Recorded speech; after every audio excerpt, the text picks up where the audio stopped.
1 மணி நேரத்தில் 12 வகையான ரெசிபிஸ் சமைக்க முடியுமா? எப்படி சமைக்கிறது? ஈஸியாக பிளானிங்கோட டீட்டெயிலாக சொல்லியிருக்கேன். ஃபஸ்ட்டு எப்படி பண்ணுறதுன்னு பார்க்கலாம்.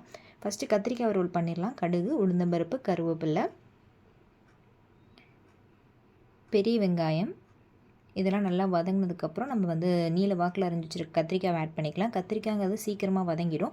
ஸோ மஞ்சத்தூள், பெருங்காயத்தூள், உப்பு போட்டு, மிளகாத்தூள் போட்டு, சிக்கன் மசாலா, மல்லித்தூள் போட்டு நல்லா மிக்ஸ் பண்ணிடுங்க. மிக்ஸ் பண்ணிவிட்டு சிம்லேயே ஒரு 10லேருந்து 15 நிமிஷம் வச்சிங்கன்னா டக்குன்னு ரெடி ஆகிடும். கத்திரிக்காய் வறுவல் இங்கே பாருங்கள், ஒரு 10 நிமிஷத்தில் டக்கு டக்கு டக்கு டக்குன்னு ரெடி ஆகிடும். நம்ம வெங்காயம் மட்டும் கட் பண்ணி வச்சுட்டா போதும். நெக்ஸ்ட்டு நம்ம என்னென்னலாம் ப்ரீ பிளான் பண்ணிக்கணும்னா, ஃபஸ்ட்டு இந்த மாதிரி வேக வைக்கிற ஐட்டம்லாம் ஃபஸ்ட்டு வேக வச்சு முடிச்சிடணும். ஸோ அதனால் வந்து நான் உருளைக்கிழங்க வேக வச்சுருக்கேன். நெக்ஸ்ட்டு வந்து நம்மளுக்கு டைம் சேவ் ஆயிரும். ஸோ அடுத்தது வந்து சாம்பாருக்கு, ரசத்துக்கும் வந்து துவரம்பருப்பு வந்து 3 டேபிள் ஸ்பூன், அப்புறம் பருப்பு தனியாக எடுத்து சாப்பிடுவாங்க. ஸோ 3 டம்ளர் வந்து நான் துவரம்பருப்பு எடுத்து நல்லா வாஷ் பண்ணிவிட்டு அதில் மஞ்சத்தூள், பூண்டு 2 தட்டி போட்டிருக்கேன், விளக்கெண்ணெய் 2 சொட்டு இது போட்டு ஒரு 4-5 விசில் விட்டுக்கலாம். நல்லா அந்த பருப்பு வந்து குழையிற அளவுக்கு வேக விட்டுலாம். இது ஒரு சைடு வேகட்டும். அதுக்கப்புறம் நம்ம உளுந்த வடைக்கு வந்து உளுந்து வந்து 2 மணி நேரம் ஊறணுமில்ல, குறைஞ்சது 1 மணி நேரம்னாச்சும் ஊறணும். நான் வந்து அரை மணி நேரம் வந்து வெளியே வச்சுருவேன், அரை மணி நேரம் வந்து ஃப்ரிட்ஜில் வச்சுருவேன். ஏன்னா நான் மிக்ஸியில் தான் அரைக்க போகிறேன், கிரைண்டரில் அரைக்க போகல. ஸோ அரை மணி நேரம் வெளியே வச்சுட்டு அரை மணி நேரம் ஃப்ரிட்ஜில் வச்சுருவேன். மொத்தம் 1 மணி நேரம் ஊறணும். அதுக்கப்புறம் ரசத்துக்கும் சாம்பாருக்கும் புளி ஊற வைக்கணும். ஸோ சுடுதண்ணியில் புளியை ஊற போட்டேன். கூட்டுக்கு வந்து பாசிப்பருப்பையும் நல்லா வாஷ் பண்ணிவிட்டு தண்ணியில் ஊற போட்டுட்டேன். இதெல்லாம் வந்து முன்னாடியே பண்ணிவிட்டேன், நம்மளுக்கு வேலை டக்கு டக்கு டக்குன்னு ஈஸியாக இருக்கும். அதுக்கப்புறம் 1 டம்ளர் பாசிப்பருப்பு வந்து பொங்கலுக்கும் பாயசத்துக்காக இப்போ நான் பாசிப்பருப்பு வந்து சேர்த்து வறுத்து எடுத்துக்கிறேன். இந்த அளவுக்கு லைட்டாக வறுத்து எடுத்ததுக்கப்புறம் நம்ம வந்து பேனில் தண்ணி ஊற்றிட்டு பொங்கலுக்கும் பாயசத்துக்கும் நான் வெல்லம் தான் சேர்க்க போகிறேன். ஸோ அதனால் வந்து தண்ணி நல்லா கொதிச்சதுக்கப்புறம் 2த்துக்கும் சேர்த்து நான் வந்து வெல்லத்தை வந்து வேக வச்சிடுறேன் அடுப்பில்.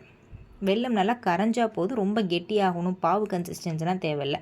இந்த அளவுக்கு வெல்லம் கரைஞ்சா போதும், நம்ம வந்து பொங்கல் ஈஸியாக செஞ்சிடலாம். அதிலே வந்து நம்ம பாயசத்துக்கு யூஸ் பண்ணிக்கலாம். ஒரே இதில் 2 வேலை முடிஞ்சிருமா.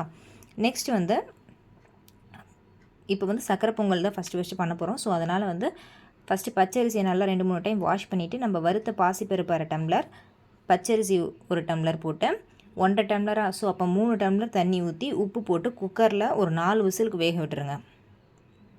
இது ஒரு சைடு வெந்துட்டுருக்கட்டும். உப்பு போட மறந்துடாதீங்க. தண்ணி ஊற்றி 3 விசில், 3லேருந்து 4 விசில் அரிசியை பொறுத்து நம்ம அதுக்கப்புறம் பாகு ஊற்றி அட்ஜஸ்ட் பண்ணிக்கலாம். இது ஒரு சைடு பொங்கலுக்கு வேகட்டும். ரசத்துக்கு வந்து சீரகம், மிளகு, பூண்டு, கருவேப்பிலை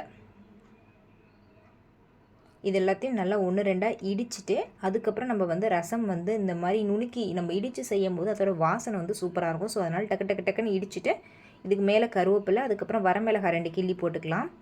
இப்போ ரசத்துக்கான வேலைகளை பார்த்துடலாம். ரசத்துக்கு வந்து நம்ம ஏற்கனவே சுடுதண்ணியில் புளி ஊற வச்சுருந்தோம் இல்லையா, அந்த புளியில் அதில் பாதி புளி, மோஸ்ட்லி 3/4 புளி வந்து நம்ம வந்து ரசத்துக்கு தான் யூஸ் பண்ணுவோம். சாம்பாருக்கு கொஞ்சோண்டு இருந்தால் போதும். ஸோ அந்த புளி தண்ணியை வந்து எக்ஸ்ட்ராக்ட் பண்ணி எடுத்துக்கலாம். மிச்ச புளி வந்து சாம்பாருக்கு. இப்போ புளி ஊற வச்சாச்சு. நெக்ஸ்ட் வந்து இந்த ரசத்துக்கு வந்து என்னென்ன பண்ண போகிறோன்னா, ஃபஸ்ட்டு மஞ்சத்தூள், தக்காளி 1 கரைச்சி விட்டுக்கலாம், பெருங்காயத்தூள், மஞ்சத்தூள் ஆட் பண்ணிக்கலாம். ஒரு பேனில் கடுகு, உளுந்தம்பருப்பு, எண்ணெய் ஊற்றிட்டு கடுகு, உளுந்தம்பருப்பு இது நல்லா பொரிஞ்சதுக்கப்புறம் நம்ம ஏற்கனவே 1-2 இடித்து வச்சுருக்கோம்ல, அந்த ரசத்துக்கான சீரகம், மிளகு, பூண்டு, கருவேப்பிலை அதையும் ஆட் பண்ணிக்கணும். காரத்துக்கு ஏற்ப நீங்கள் வரமிளகாய் ஆட் பண்ணி அந்த இடித்து வச்ச மசாலா பேஸ்ட்டையும் ஆட் பண்ணிக்கோங்க. இதெல்லாம் போட்டு அந்த மசாலா நம்மளுக்கு வதக்கும் போதே வந்து வீடு ஃபுல்லாக ரசமோட வாசம் சூப்பராக இருக்கும். ஸோ டக்குன்னு பண்ணிடலாம். புளி மட்டும் சுடுதண்ணியில் ஊற வச்சுட்டு பருப்பு தண்ணி எடுத்துட்டிங்கன்னா சூப்பரான ரசம் வந்து சீக்கிரமாக ரெடி ஆகிடும். புளி தண்ணி லைட்டாக கொதிச்சதுக்கப்புறம் இறக்க போகிறதுக்கு முன்னாடி நம்ம ஏற்கனவே ரெடி பண்ணி வச்சிருந்த துவரம்பருப்பு தண்ணி இருக்குல்ல, பருப்பு தண்ணி, அதுலேருந்து பாதி லெவல் தண்ணி எடுத்து இதில் ஊற்றிட்டு இந்த ரசத்துக்கு தேவையான அளவு உப்பு போட்டு இறக்க போகிறதுக்கு முன்னாடி கொத்தமல்லி இலைகளை தூவிட்டீங்கன்னா ரசம் ரெடி. இப்போ ரசம் ரெடி. சக்கரை பொங்கல் அடுப்பில் வச்சாச்சு, உருளைக்கிழங்கு வேக வச்சாச்சு, கத்திரிக்காய் ரோல் ஆல்ரெடி பண்ணிட்டோம். இப்போ பொங்கலுக்கும் பாயசத்துக்கும் நம்ம வந்து நெய்யில் முந்திரி பருப்பு வறுத்துக்கலாம். பொங்கலும் பாயசம் கிட்டத்தட்ட ஒரே வேலை தான். ஸோ அதனால் எல்லாத்துக்கும் பண்ணுறப்ப சேர்த்து பண்ணுறோன்னா நம்மளுக்கு வந்து பிரித்து போடுறதுக்கு ஈஸியாக இருக்கும். இப்போ நான் வந்து முந்திரியும் திராட்சையும் வந்து நெய்யில் நல்லா வறுத்து எடுத்துக்கலாம். இந்த மாதிரி பொன்னிறமாக வறுத்து எடுத்துகிட்டு ஒரு பிளேட்டுக்கு ட்ரான்ஸ்ஃபர் பண்ணிக்கோங்க.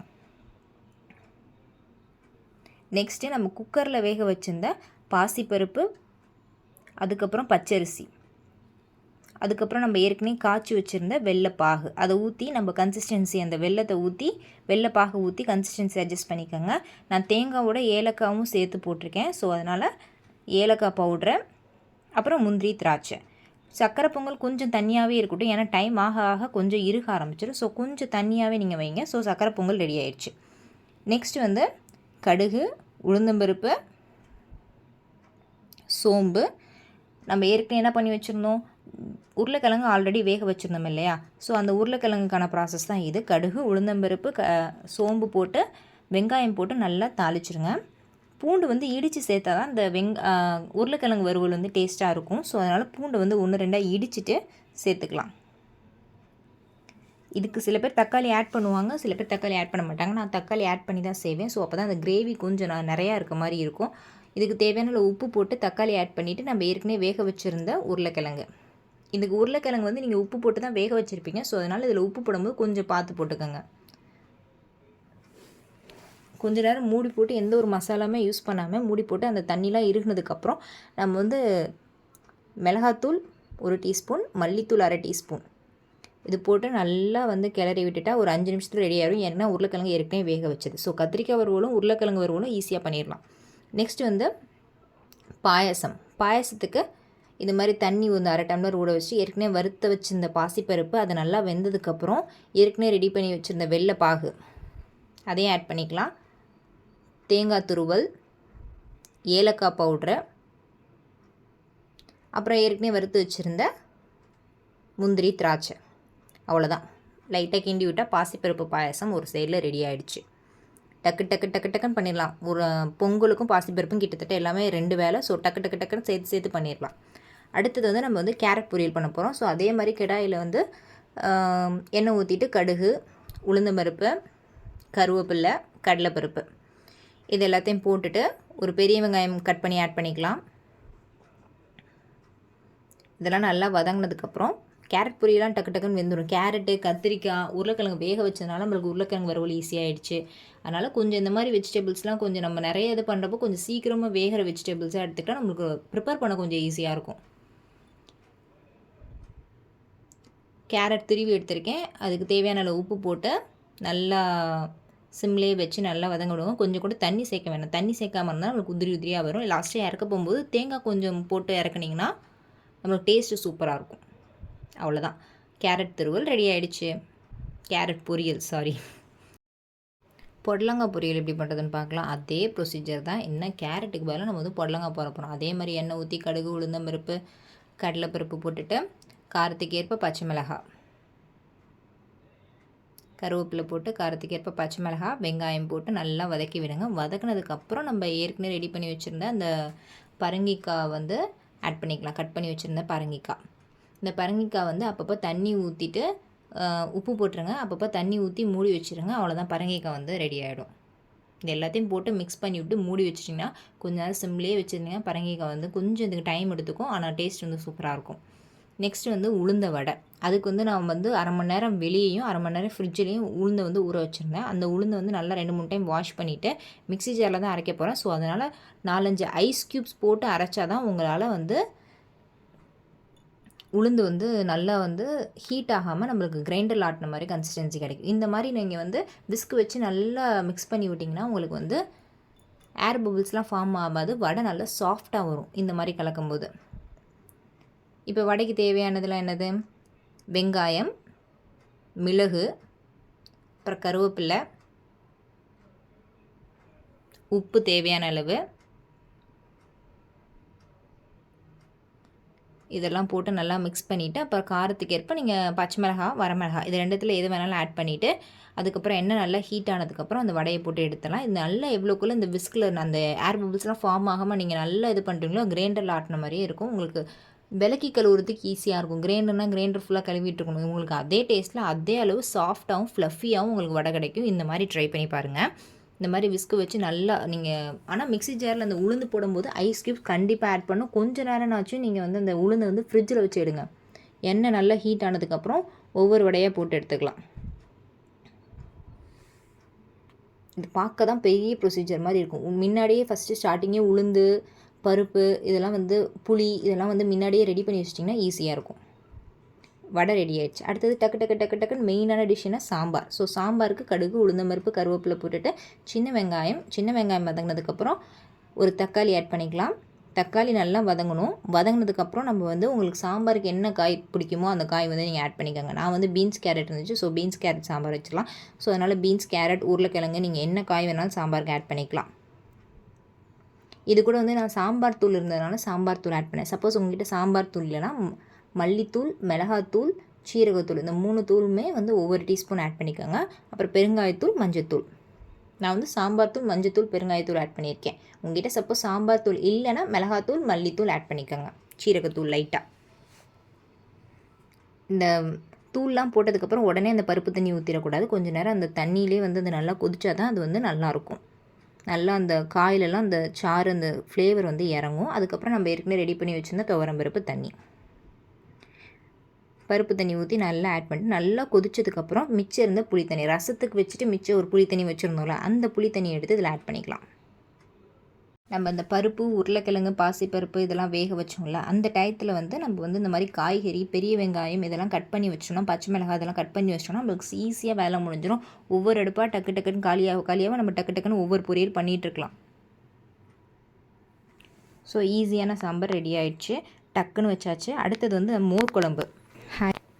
மோர் குழம்பு எப்படி பண்ணுறதுன்னா, துவரம்பருப்பு, கடலைப்பருப்பு முன்னாடியே ஊற வச்சுருந்தேன் 1/2 மணி நேரம். ஸோ ஒவ்வொரு டேபிள் ஸ்பூன் பச்சை மிளகாய், சின்ன வெங்காயம் 4-5, பூண்டு, சீரகம் போட்டு நல்லா ஒரு டைம் அரைச்சிட்டு, அப்புறம் பேனில் கடுகு, உளுந்தம்பருப்பு, வரமிளகாய், கருவேப்பிலை போட்டு நம்ம அரைச்சி வச்சுருந்த பேஸ்ட்டு. அதுக்கப்புறம் இது நல்லா கொதிச்சதுக்கப்புறம் நம்ம ஏற்கனவே ரெடி பண்ணி வச்சுருந்த அந்த மோர் அதையும் ஆட் பண்ணிட்டா சூப்பரான மோர் குழம்பு ரெடி. அடுத்தது காலிஃப்ளவர் கிரேவி.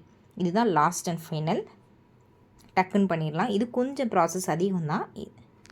ஃபஸ்ட்டு ஒரு ஆயிலில் மஞ்சத்தூள், மிளகாத்தூள் இது நல்லா மிக்ஸ் பண்ணி விட்டுட்டு நம்ம ஏற்கனவே வேக வச்சுருக்கணும். இந்த காலிஃப்ளவரை நான் வேக வச்சு எடுத்திருக்கேன். ஒரு 2 to 3 minutes வெந்தால் போதும், ரொம்பலாம் வேக தேவையில்லை. நான் வந்து மஞ்சத்தூள், உப்பும் போட்டு சுடுதண்ணியில் இந்த காலிஃப்ளவரை 2 to 3 minutes அவ்வளோதான் வேக வச்சுட்டு, இந்த மஞ்சத்தூளும், மிளகாத்தூளும், உப்பும் இது 3 போட்டு நல்லா பெரட்டிட்டு தனியாக ஒரு பேனில் எடுத்து வச்சுருக்கேன். இந்த மாதிரி எடுக்கும்போது நம்மளுக்கு வந்து காலிஃப்ளவருக்கு ஒரு ஃப்ளேவர் கிடைக்கும், சூப்பராக இருக்கும். இப்போ அதே பேனில் ஆயில் ஒரு டேபிள் ஸ்பூன் ஆட் பண்ணிவிட்டு, பெரிய வெங்காயம் 2, தக்காளி 2, முந்திரி பருப்பு. எதுக்காக முந்திரி பருப்புனா, அந்த கிரேவி வந்து நல்ல ஒரு திக் கன்சிஸ்டன்சி கிடைக்கிறதுக்காக முந்திரி பருப்பு கொஞ்சம் டேஸ்ட் வந்து ரிச்னஸாக இருக்கும். அதனால தான் நம்ம முந்திரி பருப்பு ஆட் பண்ணுறோம். இதை நல்லா வதக்கணும். நல்லா வதக்கிட்டு இந்த பேஸ்ட் வந்து ஒரு மிக்ஸி ஜாரில் போட்டு நல்லா அரைச்சி எடுத்துக்கலாம். இப்போ அதே பேனில் ஆயில் ஊற்றிட்டு பட்டை, கிராம்பு, லவங்கம், பிரிஞ்சி இலை எப்போதும் போல் அந்த ஹோல் கரம் மசாலா ஆட் பண்ணிக்கலாம். இது நல்லா புரிஞ்சதுக்கப்புறம் நம்ம மிக்ஸி ஜாரில் அதுக்குள்ளே போய் அரைச்சிட்டு வந்துடலாம். இதெல்லாம் வந்து இது பண்ணுறதுக்குள்ளே நம்ம ஏற்கனவே மஞ்சத்தூள், மிளகாத்தூள், உப்பு போட்டு இது பண்ணி வச்சுருந்த காலிஃப்ளவர், அதுக்கப்புறம் இஞ்சி பூண்டு பேஸ்ட் ஒரு டேபிள் ஸ்பூன், நம்ம அரைச்சி வச்சுருந்த பேஸ்ட், வெங்காயம், தக்காளி, முந்திரி, அவ்வளோதான். காலிஃப்ளவர் கிரேவி ரெடி ஆயிடுச்சுங்க.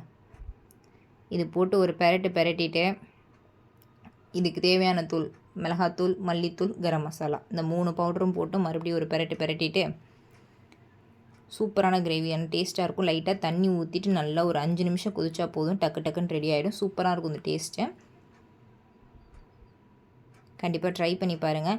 இவ்வளோ டிஷ்ஷஸ் வந்து கரெக்டாக நீங்கள் இது மாதிரி நல்லா முன்னாடியே பிளான் பண்ணி பண்ணிங்கன்னா கரெக்டாக வந்து நீங்கள் வந்து 1 மணி நேரத்தில் எல்லாத்தையும் பண்ணி முடிச்சிடலாம். நான் 10 மணிக்கு ஆரம்பித்தேன், 11 மணிக்கு எல்லாமே முடிச்சிட்டேன். எக்ஸ்ட்ரா வந்து ரைஸ் வச்சேன், அவ்வளோதான். பருப்பு, நெய், உப்பு அது தனியாக கலக்கி வச்சிட்டேன். மொத்தமே இதுக்கு வந்து செய்கிறதுக்கு 1 மணி நேரம் தான் ஆகும். இறக்க போகிறதுக்கு முன்னாடி கொஞ்சமாக கொத்தமல்லி இலைகள் போட்டு இறக்கிட்டிங்கன்னா சூப்பரான காலிஃப்ளவர் கிரேவி ரெடி ஆகிடும். இந்த வீடியோ பிடிச்சிருந்தா சப்ஸ்கிரைப் பண்ணிக்கோங்க, லைக் பண்ணி